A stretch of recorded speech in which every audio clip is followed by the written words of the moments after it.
दोस्तों, शिवसेना और एनसीपी को न जाने किसकी हाय लग गई। आखिर कौन है वो कलाकार जो शिवसेना और एनसीपी के विधायकों को हाय बोलकर उनको उन्हीं की पार्टी से बाय बाय बुलवा देता है। महाराष्ट्र की महाराजनीति का महाखेल देखकर आज देश भर के लोगों के मन में यही सवाल है कि महाराष्ट्र में आखिर चल क्या रहा है, क्योंकि फॉग तो उड़ गया और जिस तरह का माहौल इस वक्त महाराष्ट्र में है उस हिसाब से अगर महाराष्ट्र में भूकंप भी आ गया ना तो लोगों को फर्क नहीं पड़ेगा। अरे लोगों को छोड़िए, खुद भूकंप तक को फर्क नहीं पड़ेगा। वो बेचारा भी यही कहेगा, लगता है गलत टाइम पर आ गया क्या है। दोस्तों, शिवसेना में हुआ ड्रामा तो हम सब ने देखा और बार बार देखा, लेकिन एनसीपी में वही ड्रामा फिर से देखने के बाद एकता कपूर की सीरियल भी अब मुझे 2 मिनट की मैगी लगने लगे। ये सब होता देखकर मन में बार बार यही ख्याल आता है, क्या महाराष्ट्र को इस साल भी नया मुख्यमंत्री मिलेगा है। बाकी महाराष्ट्र की सियासी गणित को आइए आप और मैं यानी राहुल तिवारी मिलकर कॉपी और कागज की मदद से अच्छे से समझते हैं। नमस्कार समस्त आदरणीय जनों को एवं स्वागत है आप सभी का हमारे इस खास कार्यक्रम में जिसका नाम है मुद्दा गरम। दोस्तों, महाराष्ट्र की राजनीति में जितनी उठापटक देखने को मिल रही उतनी उठापटक तो मैंने कभी WWE की रिंग तक में नहीं देखी। इतना तो जॉन सीना ने बटिस्टा को नहीं पेला होगा जितना अकेले भाजपा ने सारे विपक्ष को पेल रखा है? ये भी कोई बात होती है क्या, बताइए। दोस्तों, पहले शिवसेना और अब एनसीपी में बगावत की खबर आई है। 2 जुलाई यानी रविवार को एनसीपी पार्टी के नेता अजीत पवार जी अपने साथ 40 विधायकों को लेकर भाजपा को समर्थन देने के लिए अपनी पार्टी छोड़कर ऐसे भागे मानो जिगरी यार की बारात में नागिन डांस करने का मौका अब नहीं मिलेगा।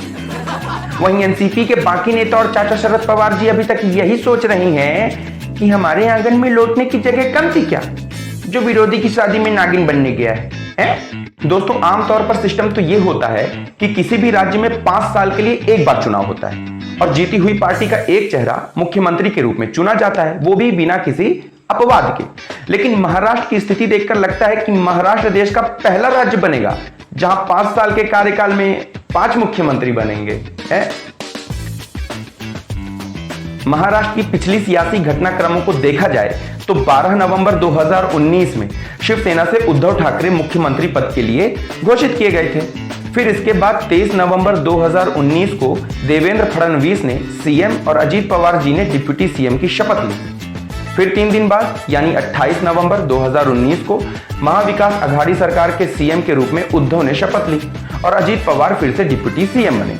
इसके बाद 30 जून 2022 को एकनाथ शिंदे सीएम और फडणवीस डिप्टी सीएम बने। बाद में अभी यानी 2 जुलाई 2023 को 40 विधायकों के साथ अजीत पवार जी भाजपा में शामिल हुए और फिर से डिप्टी सीएम बने। खुद की पार्टी का हाथ छोड़कर और दूसरी पार्टी का हाथ पकड़कर अजीत पवार जी ने खुद को एनसीपी की नजरों में बागी घोषित कर दिया है और ऐसी स्थितियों का डीएसपी भूरेलाल जी को बड़ा अनुभव है।